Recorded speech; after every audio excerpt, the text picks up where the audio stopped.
آپ لفظ سنتے ہیں مرشد مرشد مرشد، مرشد دی گل ہے جی، مرشد لفظ غلط ہے، مرشد ہے۔ مرشد تو الٹ بن جاتا ہے، رسول اللہ ہمارے مرشد ہے، ہمیں رشد و ہدایت دینے والے، ہم نبی علیہ السلام کے مرشد ہیں، ہمیں انہوں نے ہدایت دی۔ رسول اللہ ہمارے سید ہیں، ہمارے آقا، اور ہم رسول اللہ کے سید ہیں، ان کے غلام۔ ایک زیر اور زبر سے کتنا فرق پڑ جاتا ہے۔ اور آپ ذرا میلاد میں یہ سن لیں نعرے سیدی مرشدی، اس کے جواب میں ہونا چاہیے امتی امتی۔ یہ کہہ رہے ہوتے ہیں یا نبی یا نبی، تو ان پہ تو 295 سی لگانی چاہیے۔ یہ جو پوری قوم کو انہوں نے جناب ہڑتالیں کر کے تو اور سڑکیں بلاک کر کے عشق رسول سکھا رہے ہیں، انہوں نے ان کو نعرہ ہی نہیں صحیح کروایا، سیدی مرشدی۔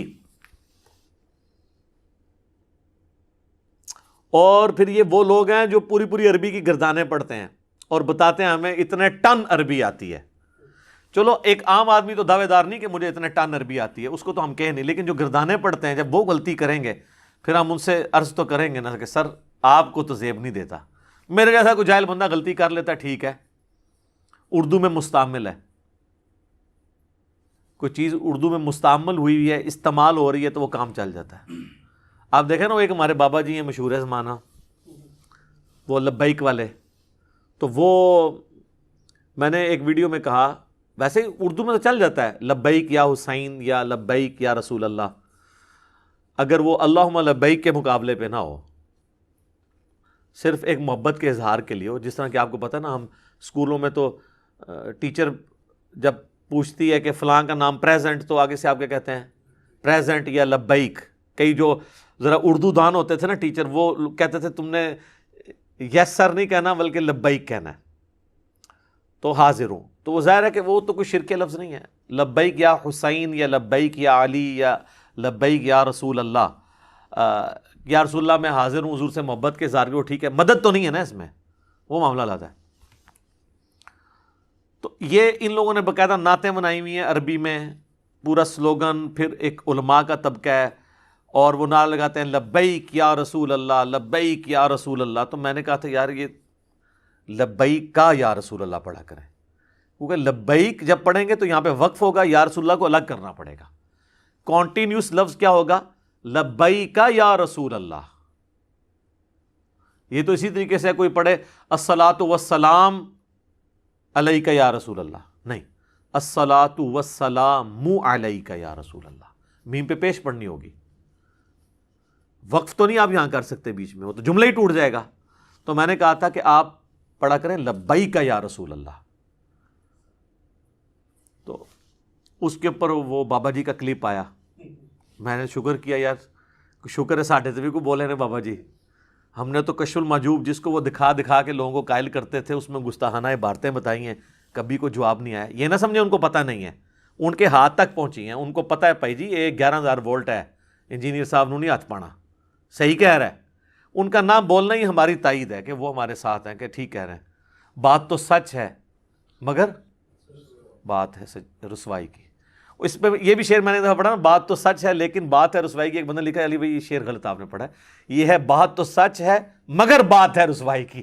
میں کہ یار مگر لاؤ یا لیکن لاؤ، اینڈ رزلٹ یہی ہے، اینڈ تو وہی ہے نا، بات تو سچ ہے مگر بات ہے رسوائی کی، لیکن نہیں۔ اچھا تو وہ انہوں نے کلپ بنایا، وہ ایک منڈا ہے وہ کلپ بناتا ہے نیٹ دے اتنے، تو وہ کہندا ہے لبیک نہیں لبیک آ پڑھو، ساڈی مرضی اسی جو مرضی پڑھیے، ٹھیک ہے۔ تو جب آپ یہ کہیں گے ساڈی مرضی جو مرضی پڑھیے، تو پھر اللہ کے بندے کو گردانہ نہ سنایا کرو، عربی دے لمبے لمبے خطبے نہ پڑھایا کرو، پنجابی چ خطبے پڑھو۔ پھر جب آپ یہ دعویٰ کر رہے ہیں مجھے اتنی عربی آتی ہے، میں صرف ناف کا ماسٹر ہوں، 1 لاکھ زیادہ علماء، یقیناً ٹھیک بھی کہہ رہے ہیں وہ، ہمیں تو ان کا عشر شیر بھی نہیں عربی آتی۔ تو جب آپ عربی دان ہیں، پھر آپ کو سر زیب نہیں دیتا کہ آپ اس طرح کی عربی میں چیزوں کی غلطیاں کریں جو عام لوگ کرتے ہیں۔ ظاہر ہے ہم تو آپ سے ایکسپیکٹ کر رہے ہیں کہ آپ زیادہ عربی ہم سے جاننے والے ہیں، تو آپ پھر لبیک یا رسول اللہ پڑھیں۔ تو یہ ایک مجھے ویسے ضمناً ایک چیز ذہن میں آ گئی تھی تو میں نے کہا میں عرض کر دوں. ٹھیک ہوگا جی, جزاک اللہ. باقی یہ بات یاد رکھیے گا, ہمیں معاذ اللہ کسی بزرگ کے ساتھ کوئی لینا دینا نہیں ہے. ہمیں موقع چاہیے ہوتا ہے کہ آپ کے دماغ میں کسی طریقے سے ڈرل کیا جائے تاکہ آپ تھنک آؤٹ آف باکس کریں. جو میں کہتا ہوں نا, مرنے سے پہلے اے مسلمان کر لے اس پہ غور, کتابوں کا خدا اور ہے بابوں کا خدا اور. یہ غور کریں کہ آپ کو جو باب دین بتا کے جا رہے ہیں وہ اور ہیں, اور جو کتاب و سنت میں دین ہے وہ اور ہے. یہ ڈفرنس آپ کو پتہ چلنا چاہیے. تو سر اس کلپ میں تو میں نے 3 حوالے دیے تھے, اس کا ہمیں رجوع چاہیے تھا. میں نے کشف المحجوب کا حوالہ دیا تھا کہ کشف المحجوب میں بازید بسطامی کے چیپٹر کے اندر صاحب اور سکر کی بحث کے اندر علی بن عثمان حجویری, ہم نہیں کہتے انہوں نے کہا ہوگا, لیکن اس کتاب میں لکھا ہوا ہے کہ حضرت داؤد علیہ السلام کی نگاہ اپنے صحابی اوریہ کی بیوی پہ پڑی, اور وہ پوری ایک سٹوری ہے نا پھر نعوذ باللہ گستاخانہ. اس سے انہوں نے جنید بغدادی کا صاحب ثابت کیا سواد والا کہ جان بوجھ کر غلطی, اور بازید بسطامی کا سکر ثابت کیا کہ وہ ایک خاص نشے کی حالت میں تھے. وہ نشہ وہ کہتے ہیں رحمانی نشہ, تو اس میں وہ کہتے ہیں اس کی مثال نعوذ باللہ ثم نعوذ باللہ. ہمارے نبی علیہ السلام کی نظر بھی تو پڑ گئی تھی سیدہ زینب کے اوپر, جو زید ابن حارثہ کی بیوی تھی. تو یہاں بات ختم نہیں ہوئی, وہ کہتے ہیں کہ پھر وہ اللہ تعالیٰ نے ان کے دل میں نفرت ڈالی. وہ پورا ایک فیبریکیٹڈ واقعہ ہے. خود پیر کرم شاہ صاحب نے تفسیر ضیاء القرآن میں بریلویوں کے امام ہیں, انہوں نے مانا ہے کہ یہ غیر مسلموں کی سازش ہے ہماری کتابوں میں. تو یہ غیر مسلم کون ہے جن کی سازش ہے آپ کی کتابوں میں؟ تو کشف المحجوب میں لکھا ہوا ہے. اور اسی پیر صاحب نے کشف المحجوب کا مقدمہ بھی لکھا ہے کہ بڑی اچھی کتاب ہے. اور یہاں پہ کئی لوگ وہ لہراتے پھرتے ہیں جی, جدہ کوئی پیر نہیں کشف المحجوب پڑھ لے, عہدے چاہ لکھا ہوا ہے. تو پھر نبی علیہ السلام نے نعوذ باللہ ان سے بعد میں شادی کر لی, اور اس ریزن یہ بتاتے ہیں, حالانکہ یہ ہے ہی نہیں تھا, بالکل ڈیفرنٹ چیز تھی. تو اچھا بعض لوگ اب اس کے اوپر نا یہ بھی بات کر رہے ہیں, وہ جی اس طرح کی حدیثیں تو مسلم شریف میں بھی موجود ہیں کہ نبی علیہ السلام کی ایک عورت پہ نگاہ پڑ گئی, اور پھر نبی علیہ السلام اپنی بیوی کے پاس گئے, اس سے ازدواجی تعلق قائم کیا, اور پھر فرمایا اگر اس طرح کسی کی نگاہ پڑ جائے اور اس کے دل کو اچھی لگے وہ اپنی بیوی کے پاس جائے. اس کی بیوی کے پاس بھی اللہ نے وہی کچھ رکھا ہے. تو یہ اللہ کے نبی علیہ السلام نے ہمیں تعلیم دیا ہے کس طریقے سے آپ نے وسوسے اپنے دور کرنے. اس کا تعلق کشف المحجوب کی عبارت سے کہاں ہے؟ وہ تب ہونا تھا کہ معاذ اللہ استغفر اللہ, اس کے بعد یہ آتا کہ نعوذ باللہ نبی علیہ السلام کی جس عورت پہ نگاہ پڑ گئی تھی وہ عورت جب گھر گئی تو اس کے خاوند نے فوراً اسے طلاق دے دی اور سیدھی حضور کے عقد میں آ گئی. یہ بکواس اگر لکھی ہوتی نا مسلم شریف میں تو ہم اس کو کنڈیم کرتے. کشف المحجوب میں تو یہ بکواس لکھی ہوئی ہے. 2 الگ چیزوں کو آپ دیکھیں, بابوں کو بچانے کی خاطر احادیث کا یہ کس طرح مذاق اڑا رہے ہیں. یہ 2 الگ چیزیں. ایک پڑھے لکھے بندے سے آپ کا واسطہ پڑا, یہ سملیرٹی بنتی ہے دونوں واقعات میں, اور وہ کہتے ہیں وہ کیا. تو میں اس لیے کہتا ہوں ان کے عشق رسول اس وقت تک ہے جب تک بابا نہ بیچ میں آ رہا ہو. بابا آ جائے تو نبی علیہ السلام کو یہ بھول جاتے ہیں. وہ نبی جن کے بارے میں آیا ما ضل صاحبکم وما غوا, نہ کبھی بہکے ہیں نہ کبھی بہرا چلے ہیں. وہ نبی جن کے بارے میں بخاری مسلم میں آیا کہ کنواری لڑکیوں سے زیادہ شرم و حیا تھی ان کے اندر, ان کے بارے میں آپ اس طرح کی باتیں کر رہے ہیں. نکال دو یار کتاب سے. اصل میں ان کو مسئلہ ہے کتاب سے نکالا تو انجینئر صاحب کو مجدد ماننا پڑنا ہے, کیونکہ کتاب تو پچھلے 1000 سال سے چھاپ رہی تھی. 1000 سال کسی بابے کو خیال نہیں آیا. سر ذالک فضل اللہ یؤتی من یشاء, آپ کریڈٹ خود ہی لے رہے ہیں, مجھے نہ دیں, لیکن اس کو نکالیں. تو یہ تو کوئی جواب نہیں آیا اس میں. میں نے تو یہ اعتراض کیا تھا, اور میں نے دوسری کتاب کا حوالہ دیا تھا تذکرۃ الاولیاء شیخ فرید الدین عطار. وہ کہتے ہیں 3 عطار ہوئے نے اسلامی ہسٹری چ. پہلے عطار فرید الدین عطار المتوفا 627 ہجری, تو وہ جو کم پا کے گئے نے تذکرۃ الاولیاء بریلوی دیوبندی 2 چھاپ رہے نے. میں نے تو نہیں ان کو چھاپنے کے لیے کہا, چلے انہوں نے نہیں کہا ہوگا ٹیمپر ہو گیا. اس میں بازید بسطامی کے چیپٹر میں لکھا ہے کہ بازید بسطامی کو معراج ہوئی ہے حتیٰ کہ وہ عرش تک پہنچے اور اللہ کو دیکھا بھی ہے انہوں نے. تو موسیٰ علیہ السلام کدھر گئے سر؟ وہ تو اللہ قرآن میں کہہ رہا ہے موسیٰ تو مجھے دیکھ نہیں سکتا. تو موسیٰ علیہ السلام کا مرتبہ زیادہ ہے یا کیا یار؟ کن احمقوں کی جنت میں آپ رہ رہے ہیں؟ اور اس میں لکھا جی وہ جنید بغدادی کہتے تھے کہ جی بازید کا ہم میں وہی مرتبہ ہے اولیاء میں جو جبرائیل کا ہے. تو میں نے کہا شیخ عبد القادر جیلانی تو فارغ ہو گئے پھر اولیاء کی سرداری سے. سر یہ انجینئرنگ ہو رہی ہے نا, یہ کریٹیکل پرابلمس کے ساتھ میں سامنے ہوں, کوئی جواب نہیں آیا. پھر میں نے یہ بتایا تھا اسی چیپٹر میں لکھا ہوا ہے کہ بایزید بستامی کہتے تھے جب ان سے لوگ پوچھتے تھے بتائیں قیامت والے دن لوگ آپ کے جھنڈے کے نیچے ہوں گے یا محمد صلی اللہ علیہ وآلہ وسلم کے جھنڈے کے نیچے ہوں گے, تو وہ کہتے تھے میں قسمیہ کہتا ہوں کہ محمد اور تمام نبی اور پوری مخلوق میرے جھنڈے کے نیچے ہوگی. اور اس کے آگے تعویل کی ہے مصنف نے, عطار صاحب نے. عطار صاحب کہتے ہیں اس سے کوئی گستاخی نہ سمجھے, اور کی نہیں سمجھے, یہ بھی گستاخی. وہ کہتے ہیں اصل میں نا اس طرح کے کلمات ان کے منہ سے نکل جایا کرتے تھے. اچھا, اور اس کو کہتے ہیں شطحیات. عربی میں اتنا موٹا لفظ رکھا ہے کوئی ڈر جائے کہ پتہ نہیں کیڑی قرآن حدیث ہے. اس کا آپ اردو میں ترجمہ کریں تو بنتا ہے بونگیاں.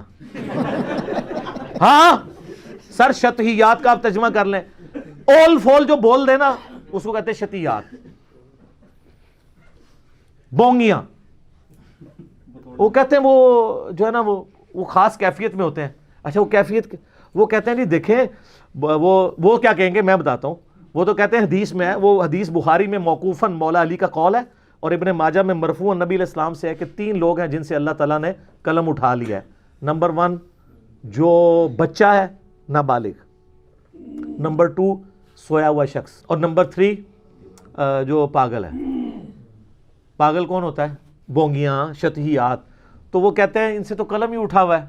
تو سر پھر آپ ان کو بزرگ بنا کے تو پیش نہ کریں نا. آپ کہیں کہ یہ مجنون تھے تو ہم ٹھیک ہے, کلندر تھے, وہ کلندر بھی مجنون کو ہی کہہ رہے ہوتے ہیں نا.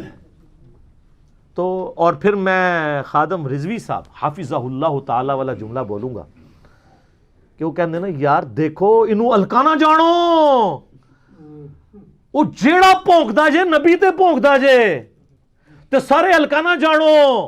اے کتابیں جو کچھ پونکیا جے نبی علیہ السلام تے پونکیا جے. بزرگوں کو میں کچھ نہیں کہہ رہا, 1 ٹن حسن ظن رکھتے ہوئے چھوڑ دو. تو اگر نہیں مانیں گے میں پھر کہاں گا بابا جی گل وچ کوئی اور ہے, اندر کی بات کوئی اور ہے, آپ لوگ ماننا نہیں چاہتے ہیں تو دیں. قسمیاں کہتا ہوں وہ کہتے ہیں.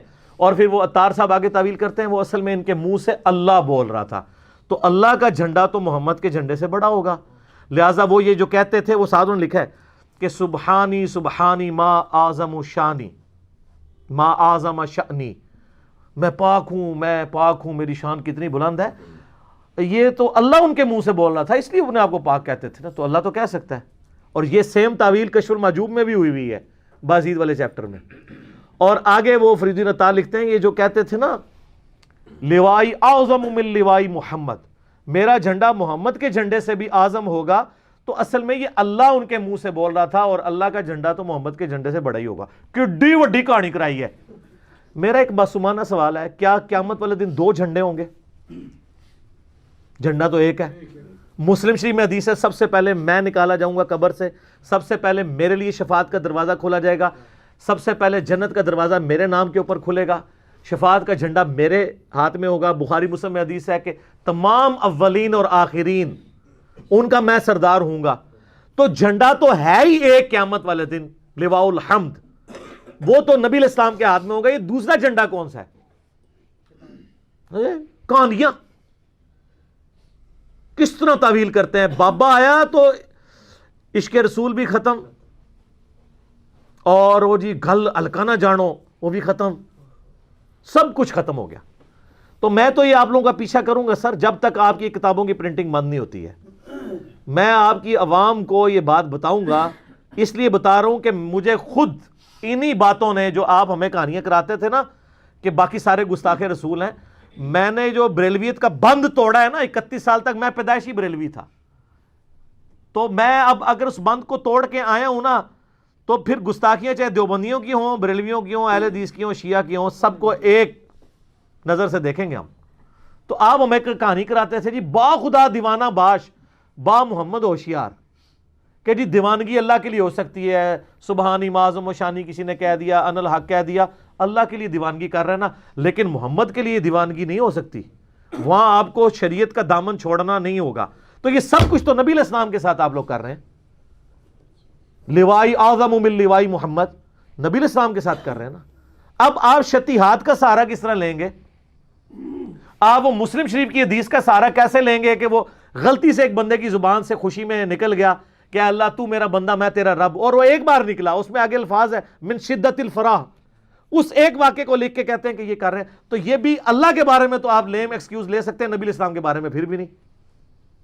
پھر تیسرا والا میں نے حشد بہشت کا پیش کیا تھا سر، وہ بھی اپنی جگہ کوئی رجوع نہیں آیا، جس میں چشتی رسول اللہ کلمہ پڑھایا انہوں نے. وہ کہتے ہیں خاص حالت میں تھے. پھر میں وہ بابا جی والی بات کروں گا کہ خاص حالت جڑا بھی پونکتا ہے نبی تو ہی پونکتا ہے. کتابوں کے حوالے سے بابوں کو ہم چھوڑتے ہیں. معین الدین چشتی المتوفا 633 ہجری کی طرف منسوب کیا ہوا ہے واقعہ. اور اس کے بعد وہ کہتے ہیں کہ میں نے ویسے ویسے پڑھوایا تھا، اصل کلمہ وہی ہے. کیا ابو بکر، عمر، عثمان و علی مسلمان کرنے کے لیے پہلے اپنے ناموں کے کلمے پڑھاتے تھے؟ اور پھر میں نے انجیل نہیں کیا کہ وہ چاہے جیسے بھی پڑھایا تھا. آپ لوگوں کو تو کہتے ہیں کہ کوئی کاغذات پہ قادیانی لکھ دے یا زبانی بول دے، چاہے دل میں ایمان بھی ہو، وہ کافر ہو جاتا ہے، یہی کہتے ہیں نا. تو سر جو کلمہ پڑھوائے کسی سے چیک کرنے کے لیے پڑھوائے وہ کافر نہیں ہوگا اپنے نام کا کلمہ پڑھوانے والا؟ اور جو صرف توبہ سے ہی معافی ہو جائے گی؟ نہیں، نکاح بھی ٹوٹ گیا، بیعت بھی ٹوٹ گئی. جس کی اپنی بیعت 2 منٹ پہلے ٹوٹ گئی ہے وہ کیسے مرید کر سکتا ہے؟ اس کا تو لنک ہی اوپر سے ٹوٹ چکا ہے. پہلے تو اپنے پیر صاحب کو واپس جائے گا مرید ہون جو زندہ نے تھے، ورنہ قبر تے جائے روحانی مرید ہو جائے. وہ بھی جعلی بات ہے، روحانی تو ہو ہی نہیں سکتا کوئی. سر جس طرف آپ جائیں گے نا، یہ سارے ان چیزوں کے کوئی بات نہیں ہے. اور یہ بھی یاد رکھیے کہ مجھے جو جواب دے رہے ہیں، مجھے لوگ کہہ رہے ہوتے ہیں جی وہ ڈاکٹر آصف اشرف جلالی صاحب کا کلپ آ گیا، فلانے کا کلپ آ گیا، جواب دیں. سر میں نے جواب نہیں دینا، میں سوال کھڑے کرتا ہوں، دلائل رکھتا ہوں، اس کے جواب میں آپ کے علماء کے کلپ آتے ہیں. وہ جتنی بھی کہانیاں آپ کو کراتے ہیں ان کہانیوں کے جواب میں نے پہلے ہی دیے ہوتے ہیں، میں نے دوبارہ تو ریپیٹ نہیں ان کو کرنا ہوتا. ہمارا مقدمہ عوام کی عدالت میں، عوام دیکھے کہ اس نے یہ دلائل رکھے. اور عدالت میں ہوتا یہی ہے. آج تک کبھی کسی جج نے کسی وکیل کو کہا کہ میں نے سوال گندم مانگا تھا، جواب تو نے چنا دیا ہے؟ نہیں. جج کو یہ حق ہی نہیں ہے کہ وکیل کو یہ کہے کہ تو نے جواب غلط دیا ہے. جج کو یہ حق ہے صرف کہ وہ جب جواب آئے نا اس کو پڑھ کے دیکھے، اس کو پتہ چل جائے کہ اس کے پاس تو جواب ہی کوئی نہیں ہے، دوسرے بندے کے حق میں فیصلہ کروں گا. اس کو جج کو پتہ ہوتا ہے کہ جواب ہوتا تو دیتے نا. اس طرح عوام جج کر رہی ہے کہ انجینئر صاحب نے یہ کہا، ہمارے مولانا نے یہ کہا، کس کا پلڑا بھاری ہے، کون صحیح بات کر رہا ہے، وہ ایکسیپٹ کر لیں گے. اس طرح تو قیامت تک جواب در جواب چلتا رہے گا. نہیں، جواب جو کچھ دینا ہے وہ آپ دیں، اس کے بعد پبلک فیصلہ کرے گی. اور ان کو پتہ ہے ان کی پبلک نے کیا فیصلہ کیا ہے. ایک 5 منٹ کے کلپ میں 50 کٹنگز ہوتی ہیں ان کی، وہ 50 گالیاں مجھے نکالی ہوتی ہیں. بعد میں ان کو خیال آتا ہے کہ پتہ چل جاتا ہے وہ کیوں ہوتی ہیں کٹنگز. ان کو پتہ ہے کہ ان کی عوام ان کے ساتھ کیا کر رہی ہے. اور میں یہ اس لیے نہیں کر رہا تھا، واللہ مجھے نہ بریلوی، دیوبندی، اہل حدیث، شیعہ کے کسی بزرگ کے ساتھ کوئی دشمنی نہیں ہے، نہ میری بج کسی نے کھولی ہے. میں یہ کہتا ہوں کہ انہوں نے جو امت کے ساتھ کام ڈالا ہے، میں امت کو بتاؤں کہ جن باتوں کے اوپر آپ بڑے فخر کے ساتھ چیزیں بیان کرتے تھے آپ کے بابے، وہ سارے غلط کام کر کے گئے ہیں. چلیں انہوں نے نہیں کیا، ان کی کتابوں میں موجود ہے، تاکہ آپ کا دماغ کھلے کہ میں جو بار بار چیخ کے کہہ رہا ہوں نا کہ مرنے سے پہلے اے مسلمان کر لے اس پہ غور. کتابوں کا خدا اور ہے، بابوں کا خدا اور جب یہ غور کر لینا پھر تجھے پتہ چل جائے گا کہ اس نعرے کا مطلب کیا ہے. کون سا نعرہ؟ نہ میں وابی، نہ میں بابی، میں ہوں مسلم علمی کتابی. اس کا مطلب کیا ہے یہ تجھے اس وقت پتہ چلے گا.